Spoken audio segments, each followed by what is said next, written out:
मैं थोड़ा एक विचार कर रही थी, या बाबा जो भी आज संकल्प है ना दे रहे थे कि एक छोटी सी आप इस पर सोचना, इस बात पर, मानो आप स्वयं एक डॉक्टर हैं, है ना, फिजिकल शरीर के डॉक्टर हैं, या मानो आपका कोई अपना बहुत नज़दीकी युगल है या परिवार में ही कोई है जो डॉक्टर है।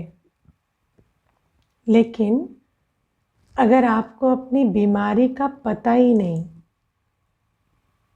तो आप इलाज करा सकते हैं, ठीक हो सकते हैं, है ना? नहीं हो सकते। कितनी इंटरेस्टिंग बात है।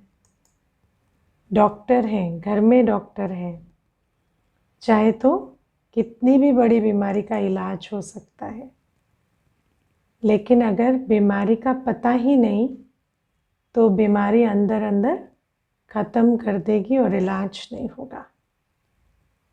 ऐसे ही हम बच्चे वैद्यनाथ बाबा की संतान है ना? बाबा सुप्रीम सर्जन है। आत्मा की 63 जन्मों की बीमारी बाबा खत्म कर सकता है।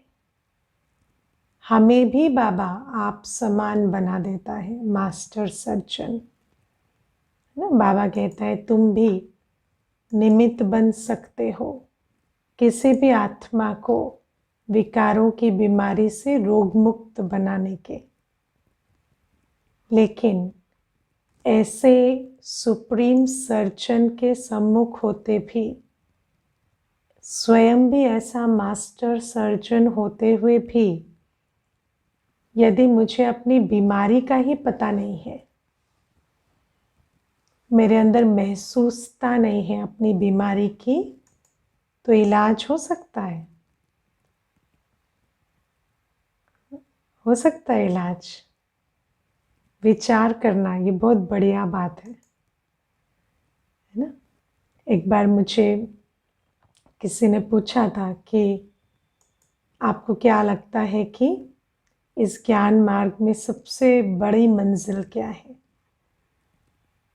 तो जो मुझे ऐसा लगता है कि बाबा को पहचानना तो इजी होता है। क्यों? क्योंकि बाबा को तो हम ढूंढ रहे थे ना। हमें जिन बच्चों को बाबा मिला, तो बाबा को तो हम ढूंढ रहे थे 63 जन्मों से भक्ति में। और बाबा भी अपने आप को, वो जो है जैसा है, हमारे सामने पूरा रखता है। तो बाबा को तो हम धीरे धीरे जान जाते हैं। लेकिन ज्ञान मार्ग में सबसे बड़ा चैलेंज है अपनी बीमारी को जानना, अपने संस्कारों को जानना और उनको एक्नॉलेज करना। क्योंकि अपनी बीमारी को हम 63 जन्मों से छुपा रहे हैं।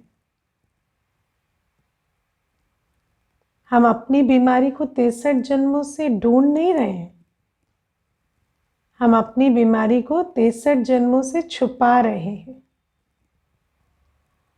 छुपा रहे हैं ना? देहाभिमान की परतों के नीचे क्या छुपा रहे हैं? इतना सारा देहाभिमान के इतने सारे कोट क्यों ओढ़े हुए हैं? क्या छुपा रहे हैं? है ना? तो वही तो जो अंदर, जिसको फेस करने से, जिसको एक्सेप्ट करने से डरते हैं, उसी को छुपाने के लिए तो इतने लेबल्स, इतनी प्रॉपर्टी, इतना विस्तार, इतना संबंध, इतना सब कुछ उसी के लिए तो किया है। अभी वो जो इतने छुपाने छुपाने की यात्रा की है, अब उसको एक्नॉलेज करना इतना आसान नहीं है। उसको स्वीकारना कि मुझे आत्मा के अंदर ये कमियां हैं, ये कमजोरियां हैं ना। मैं हमेशा जब कोर्स कराती हूँ तो एक एग्जाम्पल देती हूँ कि ईगो जो होती है ना, वो बीमार आत्मा का बैंडेज है। आत्मा जब घायल है ना, उसके अंदर जो कमजोरी है उसको छुपाने का बैंडेज है ईगो, है ना। तो जब हमें चोट लग जाती है, हम क्या करते हैं, बड़ा बैंडेज बांधते हैं ना। तो बैंडेज से पता चलता है यहाँ घाव है, यहाँ छूना मत, है ना। तो ऐसे ही हमने वो इतने सारे पोस्ट पोजीशन लेबल टेबल इतना सारा जो बांधा है ऊपर, वो क्यों, ताकि अंदर वहां तक कोई पहुंचे ना। अब उसको यदि हम कभी खोले ही ना और देखें ही ना कि मेरे अंदर क्या छुपा पड़ा है, कौन कौन से विकार हैं, क्या कमजोरियां हैं, तो जब जिस चीज को देखेंगे ही नहीं उसकी हीलिंग कैसे होगी। डायग्नोसिस होगा, डॉक्टर के सामने खोल के बैठेंगे तब तो जाके इलाज करेगा ना डॉक्टर। डॉक्टर कौन है, बाबा, है ना। बाबा के सामने भी बैंडेज बांध के जाके घूम आते, बैंडेज की चमकार बढ़ रही है ना। आत्मा की हीलिंग नहीं हो रही है, बैंडेज की चमकार बढ़ रही है। सारी लाइट बैंडेज को मिल रही है, घाव को नहीं मिल रही है ना। ज्ञान में आके भी ईगो बूस्ट हो रही है। क्यों? क्योंकि अंदर तक तो जाते ही नहीं, खोल के देखते ही नहीं। तो देखा है हमने। हाँ, बाबा कहते हैं आज आत्मा और शरीर अलग अलग है, और आत्मा में मन बुद्धि और चित्त है। तो चित्त कैसा है हमारा? चित्त क्या होता है? हाँ, चित्त होता है हम जो आत्मा इतनी बड़ी यात्रा करते हैं ना, तो पहले सतयुग त्रेता युग तो कर्म अकर्म होता है। तो सतयुग और त्रेता युग के कोई छाप नहीं पड़ते। सतयुग त्रेता युग का कोई आत्मा पर दाग नहीं है, इम्प्रेशन नहीं है, क्योंकि हर कर्म बड़ा आत्मा की ओरिजिनल स्टेट के हिसाब से वैसा ही है, सुख स्वरूप, शांत स्वरूप। जब हम द्वापर युग से नीचे उतरते हैं तो जो भी हमारी यात्रा रहती है, तो जैसे एक सीन आई, हम उस सीन में इंटरेक्ट किए, फिर वो सीन चली गई। एक आत्मा आई, उसके साथ एक इंटरेक्शन हुआ, फिर वो आत्मा चली गई। ऐसे सेकंड बाय सेकंड क्या होता है, ड्रामा आता है, फिर हम उसके साथ उस ड्रामा की सीन में कर्म करते हैं, फिर वो ड्रामा का सेकंड पार हो जाता है। ऐसे ही चलता है ना। अब ये जो एक एक सेकंड, जो वो ड्रामा का सेकंड ठहरा, उस समय पर जो भी हमने उस सीन में जमा किया ना, जिसको रेजिड्यू कहेंगे, उस पूरे इंटरेक्शन में, उस पूरी कोई चीज़ आई और चली गई, लेकिन उसमें जो हमने किया, जो अंदर इकट्ठा किया है ना, जो इम्प्रेशन अंदर जमा होता गया, वो सब हमारे चित्त में है। और वो जो सारी चित्त है हमारी, वो किस चीज़ से भरी पड़ी है आज? 63 जन्मों की जितना भी कुछ हमने ढोया है, हर सीन में, हर इंटरेक्शन में, हर परिस्थिति में, उस सब से भरी पड़ी है। और हमारी जो सतयुग में जब हम जाएंगे तो हमारी चित्त शुद्ध होनी चाहिए,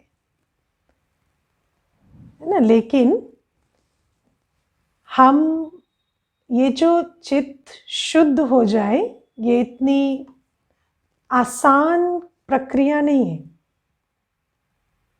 ना। कोई पूछ रहे सबकॉन्शियस माइंड है, संस्कार है।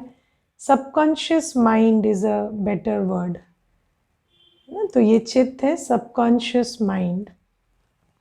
तो ये जो हमारी जो चित्त है ये शुद्ध हो जाए, ये इतना इजी नहीं है। क्यों नहीं है? क्योंकि इस समय पर हमारी चित्त, हमारा जो मेमोरी ट्रैक है वो बहुत बड़ा है ना, बहुत विस्तृत है।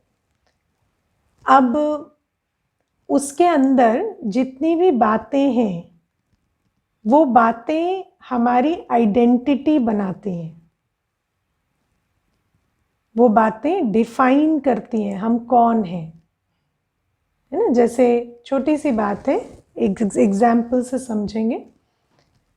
मानो मेरे जीवन में कोई एक आत्मा रही जिनके साथ हमारा बहुत नेगेटिव एक्सचेंज रहा, ठीक है, बचपन से लेकर।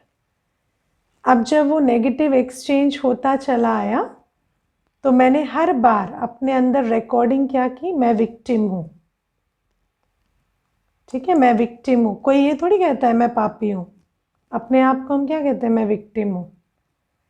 हर पापी यही कहता है ना मैंने डिफेंस में पाप किया तो मैं विक्टिम हूँ। अब हमने अपनी जो वो रिकॉर्डिंग की है अंदर, उसके हिसाब से मेरी आइडेंटिटी क्या है, मैं विक्टिम हूँ। अगर आपको उस चित्त को साफ करना है तो आपको उस आइडेंटिटी को इरेज करना पड़ेगा कि मैं विक्टिम हूँ, समझते हो। अब अगर मैं विक्टिम नहीं हूँ तो फिर मैं हूँ कौन, तो पहले उसको क्रिएट भी करना पड़ेगा। बिना कर्म के तो कोई अस्तित्व क्रिएट नहीं होता ना। तो जब तक एक नया अस्तित्व क्रिएट ना हो तब तक उस पुराने अस्तित्व को छोड़ें कैसे, है ना, क्योंकि कुछ तो हमें अपना अस्तित्व चाहिए।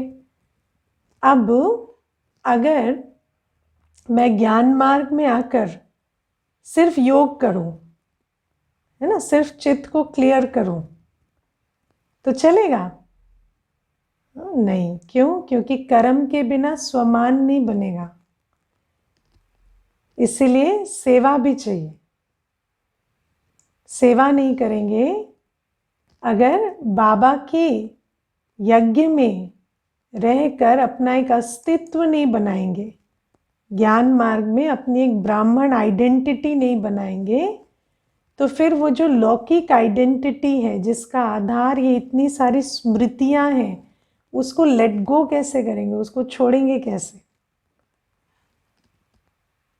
इसीलिए बाबा कहते हैं याद और सेवा दोनों का बैलेंस चाहिए।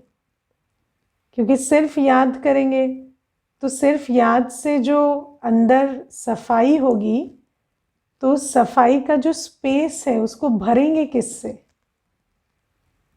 है ना। तो अपना एक, क्योंकि ये जो हमारी इतनी सारी, हम क्यों अपने चित्त को साफ नहीं करते। व्यक्ति को कहो कि पुरानी पराई जितनी बातें उनको छोड़ दो, क्यों नहीं छोड़ देता। दुख देती है ना वो बातें, लेकिन छोड़ते क्यों नहीं है। क्योंकि अगर उसको छोड़ दें तो मेरा जो उससे अस्तित्व जुड़ा हुआ है उसका क्या होगा, फिर मैं हूं कौन, उस आत्मा को यही नहीं पता। मैं आपको इसमें एक छोटी सी बात बताती हूँ। एक बार एक माता ने मुझे बहुत बढ़िया बात बताई कि बोली कि मेरे पिताजी हैं, तो मेरे पिताजी और मैं ही हैं, मतलब और परिवार में लौकिक में कोई बचा नहीं, है ना, कोई छोड़ के चले गए, कोई मर गए, कुछ ऐसा। तो अब मैं और मेरे पिताजी ही हैं। तो अब क्या है कि मैं तो अपने घर में रहती हूँ पर पिताजी को फ़ोन करती हूँ, ऑलमोस्ट एवरी डे करती हूँ। अब मेरे पिताजी बहुत बिटर हैं, बहुत, वो जब भी मैं फ़ोन करती हूँ तो हर एक को गालियाँ देना, हर एक के लिए अपशब्द कहना, हर एक के लिए बुराई करना, बहुत सारी पास्ट की कंप्लेंट करना, तो यही करते। तो कहती दीदी जब मैं फ़ोन करती हूँ उससे पहले भी मुझे एंग्जाइटी होती है, करते वक्त भी मुझे अच्छा नहीं लगता, और रखने के बाद भी मुझे ऐसा लगता है जैसे मेरा दिल दहला जा रहा है, तो मैं क्या करूँ। और पिताजी सिर्फ नेगेटिव बातें करते हैं। तो मैंने उस माता को कहा कि आप पिताजी से कहो कि अगर आप अब से नेगेटिव बातें करेंगे तो मैं फ़ोन नहीं करूँगी, भले मैं अकेली हूँ आपके लिए, लेकिन मैं नहीं करूँगी। तो उसने कहा तो पिताजी बहुत गुस्सा हुए और कहते हैं मेरे पास यही बात है, मेरी और कोई याद नहीं है, मेरे जीवन में यही हुआ है, मेरे साथ सबने सिर्फ गलत ही किया है और तुम्हें सुनना पड़ेगा। तो माता कहती है ऐसा कैसे हो सकता है पिताजी कि सबने गलत ही किया, कुछ तो अच्छा हुआ होगा ना जीवन में। तो कहती नहीं, कुछ भी सही नहीं हुआ मेरे साथ, सब कुछ गलत ही हुआ है ना। तो अब आप सोचो कि वो आत्मा जिसने हर घटना में ये रिकॉर्डिंग की है कि मैं सही हूँ और मेरे साथ गलत हुआ है, अगर वो उसको छोड़ दे तो उसको आइडेंटिटी क्राइसिस नहीं हो जाएगा, है ना। तो अब आप विचार करो कि ये सबकी हालत है। हमारे अंदर चित्त में जो भी अशुद्ध भरा पड़ा है उसको हम छोड़ते क्यों नहीं हैं? क्योंकि उसको छोड़ने के लिए हमें एक नया अस्तित्व चाहिए, और बिना कर्म किए तो अस्तित्व नहीं मिलेगा ना। अब इसमें एक और मैं आपको यहाँ पर एक बात पे ध्यान खिंचवाना चाहूँगी। अब जैसे वो जो भाई की बात सुनाई, अब हमारी जो अंदर की रिकॉर्डिंग होती है ना, वो हमारे संस्कार के हिसाब से होती है ना। जब हम एक आत्मा के संपर्क में आते हैं या हम एक घटना से गुजरते हैं, तो हम अंदर क्या रिकॉर्ड करते हैं वो हमारे संस्कार के फिल्टर के आधार से होता है। क्योंकि वो ज्ञान में तो सबसे पहले चैप्टर में हम यही सीखते हैं ना, आत्मा मन बुद्धि संस्कार के द्वारा देखती है। तो जैसा हमारा संस्कार होता है वैसे रिकॉर्डिंग होती जाती है, और फिर वो जो रिकॉर्डिंग है वो हमारे चश्मे को और धुंधला करती जाती है।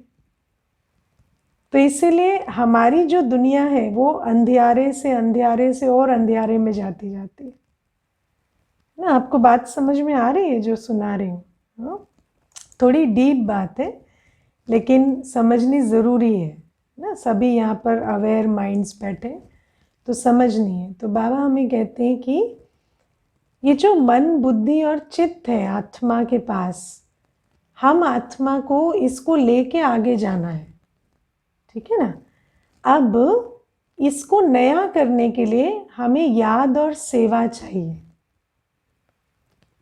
ना, याद और सेवा चाहिए। क्योंकि जब हम कर्म करेंगे तो उन कर्मों के आधार से अस्तित्व बनेगा ना। मैं सेवाधारी हूँ, मैं बाप की प्यारी हूँ करने से थोड़ी प्यारी हो जाएंगे। सेवा करेंगे, बाप का प्यार अनुभव करेंगे, तब तो अपने अंदर आएगा ना मैं सेवाधारी हूँ, मैं बाप की प्यारी हूँ।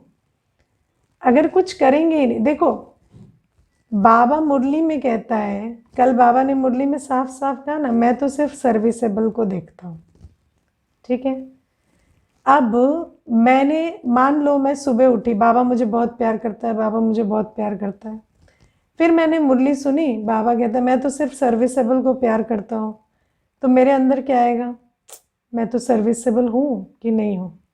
नहीं हूँ तो मतलब प्यार तो नहीं करता बाबा मुझे, है ना। तो बाबा तो तो अभी बाबा मुझे प्यार करता है, इस स्वमान को बनाने के लिए तो मुझे सर्विसेबल होना पड़ेगा कि नहीं, है ना। तो बाबा कहता है कि मैं तो तुम्हारा जो देह अभिमान है, जो तुम्हारे चित्त की अवस्था और हर चीज़ को डिफाइन करता है, उस सब से अगर तुम्हें स्वमान में आना है तो तुम्हें याद कर कर पुरानी बातों को दग्ध भी करना पड़ेगा, और तुम्हें नए कर्म कर कर अपना नया अस्तित्व भी बनाना पड़ेगा बाबा के संदर्भ में, है ना। तो उसके लिए अब क्या है, बाबा कहते हैं याद भी करो और सेवा भी करो। लेकिन बात क्या है कि याद और सेवा दोनों में चैलेंजेस आते हैं, है ना। तीनों बातों में, जो तीन बातें ना ज्ञान की, धारणा, याद और सेवा, पवित्रता की धारणा है और याद और सेवा है। अब तीनों में माया खूब तंग करती है कि नहीं, है ना। पवित्र बनने जाएंगे तो आपको पता ही नहीं था पवित्र बनना इतना मुश्किल है ना। पहले तो हम सोचते थे पवित्र बनना क्या मुश्किल है, अब पता चलता है अरे पवित्र बनना तो बहुत बड़ी मुसीबत है, इतने सारे ऑब्जेक्शन अंदर से बाहर से हर जगह से आ रहे हैं, है ना, अंदर अपने हॉर्मोन्स, अपना ब्रेन, अपना कुछ भी कोऑपरेट नहीं कर रहा, और बाहर से भी इतने सारे प्रॉब्लम्स, चैलेंजेस। क्यों? क्योंकि प्योरिटी में माया तंग करती है, क्योंकि ये तीनों चीज़ें सत्युग की कमाई कराती है ना, तो माया इसमें अच्छा खासा तंग करती है। अब याद में भी बैठेंगे तो याद में बैंडेज बांध के बैठे हैं तब तो ठीक है ना, लेकिन जहाँ पर सच में आत्मा यथार्थ याद कर रही है, आत्मा सचमुच अपने विकर्म विनाश कर रही है, पहले अपने विकर्मों को एक्नॉलेज कर रही है और अपने आप को बाबा के सामने रख रही है। आप में से कौन कौन सच में याद करते हैं? हाँ, अपने आप को देख के बाबा की लाइट माइट अंदर लेकर अपने विकर्मों को जलाते हैं। हाँ, कई तो ऐसे झूठा झूठा, मैं ऊपर से ले रहा हूँ, बाहर दे रहा हूँ, अंदर कुछ नहीं जा रहा है ना। बाबा का प्रकाश आया, मेरे द्वारा सबको मिल गया, मुझे मिला या नहीं उसकी कोई चिंता नहीं, मुझे तो ज़रूरत ही नहीं है ना। तो घर में डॉक्टर है और बीमारी से मर गए, वो वाला हाल होगा, है ना। तो ये क्या है? आत्मा पहले अपने आप को रियलाइज करती है, रियलाइज करके और फिर अपने अंदर जो कमी कमज़ोरी है उसको दग्ध करके बाबा का प्रकाश, बाबा की शक्ति, बाबा का प्यार अंदर धारण करना।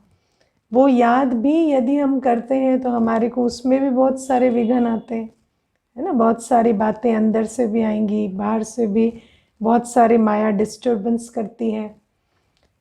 और फिर सेवा में भी बाबा ने कहा ना, दे अभिमान की ग्रहचारी बैठती है ना, कि कोई जिससे जो पसंद नहीं है उसके साथ, और हमेशा सेवा में आप उन्हीं के साथ डाल दिए जाएंगे जो आपको पसंद नहीं है ना। ये ड्रामा की बड़ी अच्छी एक स्कीम है कि आप हमेशा उनके साथ सेवा में रहेंगे जिनके संस्कार आपके संस्कारों से ऑपोजिट है ना, या आपको वो सेवा दी जाएगी जो आपके संस्कारों के साथ मेल नहीं खाती, है ना। लोभी को धन की सेवा, आलसी को स्थूल सेवा, है ना, ये वाली सेवाएं दी जाती है।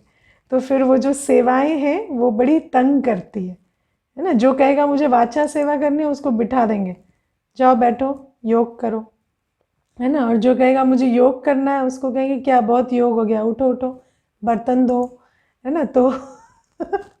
तो ये सारा ऑपोजिट किया जाता है। क्यों? क्योंकि सेवा में भी सब कुछ तो संस्कार परिवर्तन के लिए कर रहे हैं ना, तो और संस्कार परिवर्तन हम नहीं करते, ड्रामा हमसे करवाता है। ड्रामा तो बाबा का पार्टनर है ना।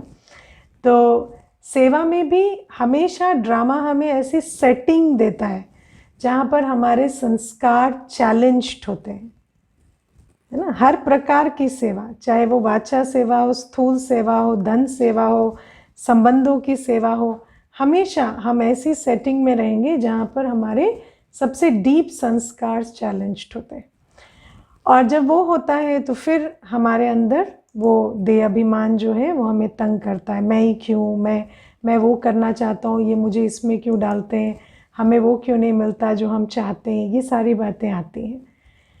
तो बाबा हमें कहते हैं कि जब आत्मा को ये देही अभिमानी अवस्था होती है ना, कि मुझे अपने मन बुद्धि चित्त के लिए सब कुछ करना है, और जब वो क्यों करना है वो क्लियर होता है कि हम ये सब कुछ क्यों कर रहे हैं, तो फिर आत्मा ये जो विघ्न आते हैं ना, उन विघ्नों को अप्रिशिएट कर पाती है कि हाँ, जितना बड़ा चैलेंज उतना बड़ा मेरा संस्कार परिवर्तन हो रहा है ना। और जब हम इस बात को अप्रिशिएट कर पाते हैं तब हम कहते हैं अब सर ओखल में डालना तो मार से क्या डरना। ओखल में डाला है कि नहीं सर? हाँ, मार के लिए तो डाला है ना, या किसके लिए डाला है? मनुष्य से देवता बनने की फैक्ट्री में घुसे हैं तो एक दो घाव नहीं होंगे क्या, कुछ तो होगा ना। तो फिर समझ आ जाता है। जैसे समझ आ जाता है कि मैं देही अभिमानी बन गई ना, कि मुझ आत्मा को, है ना। बाबा ने उस दिन कितनी सुंदर बात कही, ज्ञान सिरान पर चढ़ाकर हीरे को तराश रहे। हाँ, सिरान पे चढ़ना क्या होता है समझते हो? जब हीरा तराशा जाता है तो उसको जो ग्राइंड मिल में डाला जाता है तो बड़ा सुखद एक्सपीरियंस होता है क्या, नहीं ना। तो बाबा कहते हैं ज्ञान सिरान पे चढ़ाकर तुम्हें साफ कर रहा हूँ तो समझ में नहीं आता है क्या कि कैसा प्रोसेस होगा। तो प्रोसेस तो ऐसा ही होगा ना। लेकिन जिस जिस आत्मा को समझ आ जाता है, एक कि मैं अभी कोयला हूँ और दूसरा मैं निकलूंगा तो हीरा बनने वाला हूँ, तो वो प्रोसेस को माइंड नहीं करता। और जो आत्मा देह अभिमान में, जिसको भविष्य समझ नहीं आ रहा, जिसको प्रोसेस समझ नहीं आ रहा, वो छोटी छोटी बातों में परेशान होता है ना। जिसको त्रिकालदर्शी होकर जिसको बात समझ आ गई है ना कि मुझ आत्मा के ये 63 जन्मों के विकर्म विनाश कर कर मुझे देवी संस्कार वाला बनना है, वो इस प्रोसेस को माइंड नहीं करता फिर। इसीलिए बाबा कहते हैं देह अभिमान में नहीं, देही अभिमानी अवस्था में हम आत्मा सर्विस को, याद को, पवित्रता की धारणा को बहुत अच्छे से अपने जीवन में उतार पाएंगे। ठीक है। और आज बाबा हमें तीर्थ की भी बात करते हैं कि दुनिया में एक वो तीर्थ होते हैं जिस्मानी तीर्थ। और जिस्मानी तीर्थ में क्या होता है, हाँ, उठे और चल पड़े।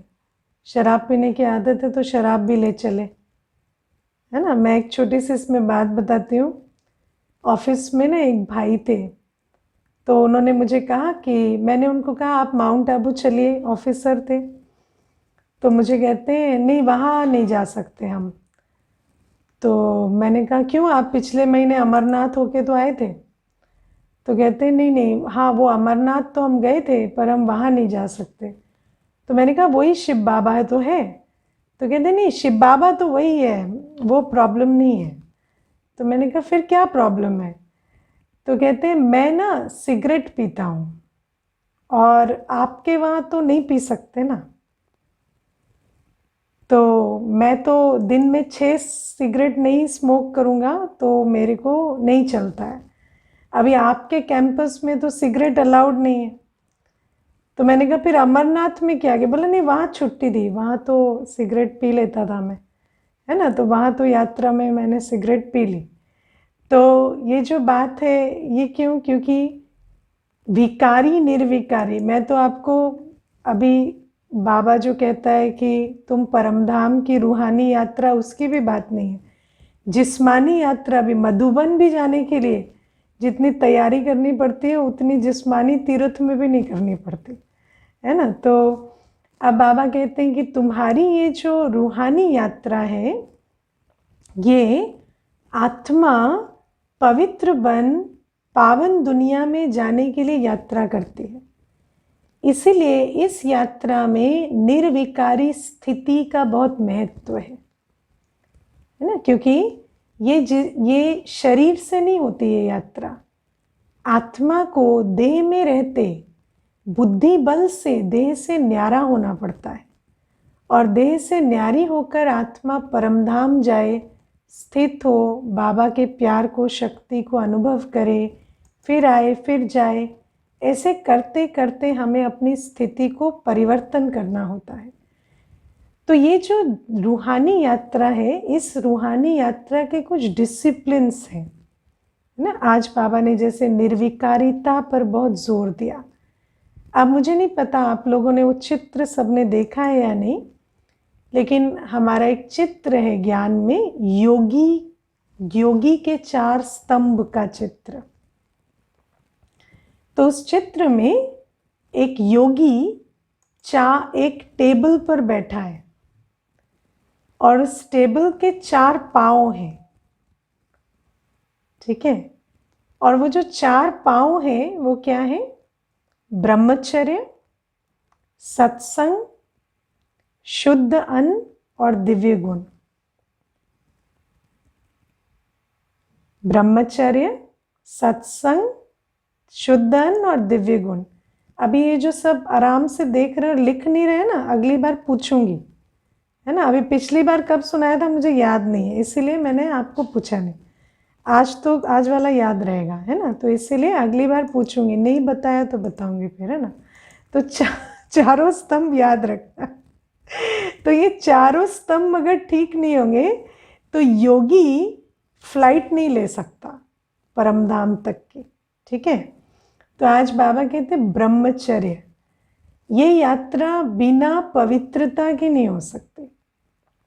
अगर एक आत्मा इंद्रिय भोगवाद में जाती है तो वो आत्मा जब योग में बैठेगी उसको देह की स्मृति या आएगी, वो कभी आत्मा बन बाबा के चित्र को याद कर ले, ऐसा नहीं होगा। इसीलिए पवित्रता की धारणा मुख्य है, फाउंडेशन है। इसके बाद सेकंड चीज योगी की सत्संग, मुरली। आज बाबा ने कहा ना, कुछ तो ऐसे यात्रा करते हैं जैसे बूढ़े, कुछ खाया पिया नहीं है ना। तो ज्ञान का भोजन बुद्धि में होना बहुत जरूरी है ना। कई होते हैं योग में बैठेंगे ना, मैं आत्मा हूं, मैं आत्मा हूं, मैं आत्मा हूं, 30 सेकंड पार हो गए, नीचे वापस। क्यों? क्योंकि ज्ञान से बुद्धि भरपूर नहीं है, तो क्या उड़ेंगे क्या दौड़ेंगे, है ना, वही लड़खड़ा के वहीं पड़ जाते। तो इसलिए बाबा कहते खाओ पियो ठीक से, तो वो है सत्संग और शुद्ध अन्न, क्योंकि अन्न का मन पर असर होता है। अगर हमारा भोजन शुद्ध नहीं है तो मन एकाग्र नहीं हो सकता। मन बुद्धि की एकाग्रता के लिए शुद्ध भोजन अनिवार्य है। भोजन जो पतितों के द्वारा बनाया जाता है बुद्धि को पतित पने में खींचता है, तो इसीलिए शुद्ध भोजन। और चौथा दिव्य गुण। आप कभी किसी पर गुस्सा कर कर उसको 2-4 उल्टी बातें बोलकर योग में बैठने की कोशिश करना, बैठ जाएंगे योग में। हाँ? बाबा को याद करेंगे, वो आत्मा याद आएगी। लेकिन किसी ने कुछ कर दिया, आपने गुस्सा नहीं किया, आप शांत रहे, सह लिया, योग में बैठना जरूर बैठ पाएंगे और बाबा की आफरीन भी अनुभव करेंगे। इसीलिए हमारे जो कर्म देवी गुणवान नहीं होते ना, वो कर्म हमें योगी नहीं बनने देते। मधुरता, धैर्यता, नम्रता, सहनशीलता, अगर इनको जीवन में धारण नहीं किया है तो जो इनके विपरीत कर्म होते हैं वो हमारी बुद्धि को बाबा के पास एकाग्र नहीं होने देते। इसलिए 4 बातें, अगर हमें योगी बनना है, अगर हमें सेवाओं में सहनशील बनना है ना, तो ये जो आज की मुरली है ये हमें याद रखनी है। ठीक है, और आज बाबा हमें एक बहुत मीठी बात कहते हैं कि सत्य सुनाओ, लेकिन सत्य वो हो जो सत्य किसी को कुछ प्राप्ति का अनुभव कराए, है ना। इसमें एक बहुत सुंदर बात हम लोग कहते हैं कि अगर हीरे को भी फेंक के मारोगे तो चोट लगेगी ना, है हीरा लेकिन प्यार से हाथ में दोगे तो अच्छा लगेगा, फेंक के मारोगे तो चोट लगेगी ना। तो ऐसे ही सत्य किस रूप से परोसा जाता है वो बहुत मायने रखता है ना। मैं आपको इसमें एक छोटी सी घटना सुनाती हूँ। एक सेंटर पर बड़ी दीदियाँ, छोटी बहनें सब रहते हैं ना, तो एक छोटी बहन थी, नई नई आई थी सेंटर पर रहने। तो क्या हुआ, एक माता आई, तो माता व्हील चेयर पे थी, तो वो छोटी बहन पहले मिली, तो उसको अनुभव नहीं था इतना ज्ञान सुनाने का। तो माता उससे मिली तो उसी से बात करने लगी। तो माता ने कहा, अच्छा दीदी आप बताओ कि मेरे साथ ऐसा क्यों हुआ, मेरे पैर भगवान ने क्यों छीन लिए। तो अब छोटी बहन ने कहा, ये तो आपके कर्मों का फल है, आपने ज़रूर कुछ ऐसे कर्म किए होंगे कि ऐसा आपके साथ हुआ। भगवान तो हमें कर्म की गति का ज्ञान देता है। ठीक है ना, सच बोला कि नहीं उसने, सच तो है लेकिन है ना। तो उस माता को बुरा लगा, तो उस माता ने कहा मुझे बड़ी दीदी से मिलाओ। तो बड़ी दीदी आई, तो बड़ी दीदी को माता ने कहा, मैंने तो सुना था भगवान रहमदिल है। ये कौन सा भगवान है जो है ना, टूटे पैर में ऐसे डंडा मार के बताता है कि तुम्हारे कर्मों के कारण ही तुम्हारे पैर टूट गए। तो वो दीदी ने उस बहन को आंख दिखाई और कहा कि ऐसे ऐसे कौन बोलता है। तो बहन बोलती, पर दीदी मैं तो सच ही बोल रही हूँ ना, बाबा तो यही कहता है कि कर्मों जो करेगा सो पाएगा, ऐसा ही होता है। तो फिर दीदी ने उस बहन को रवाना किया और फिर उस माता को थोड़ा समझाया। तो ये क्यों सुना रही हूँ, क्योंकि जैसे आज बाबा ने कहा ना, बात तो सच है, लेकिन सच ऐसे सुनाओ जो किसी को कुछ प्राप्ति का अनुभव हो, किसी को अप्राप्ति का अनुभव हो, दुख का अनुभव हो। ऐसे सच नहीं सुनाना है ना। तो सच सत्य ही सुनाना है, झूठ नहीं बोलना है, लेकिन ऐसे सुनाना है कि उस सत्य को सुनकर ऐसा लगे कि हमें हाँ कुछ परिवर्तन की चाबी मिली, कोई एक ऐसी बात समझ आई जो हम सुधार सकते हैं, कोई एक ऐसा एक्शन पॉइंट समझ में आए जो हम कर सकते हैं, है ना, या दिल को राहत मिली या अच्छा लगा। ऐसा नहीं, वो सत्य नहीं जो आत्मा को उलझन में डाल दे या दुख दे दे। कर्मों का ज्ञान बाद में सुनाना है ना। तो हर चीज़ सुनाने की एक विधि होती है। तो ये बात आज बाबा हम बच्चों को समझाते हैं। ठीक है, ओम शांति।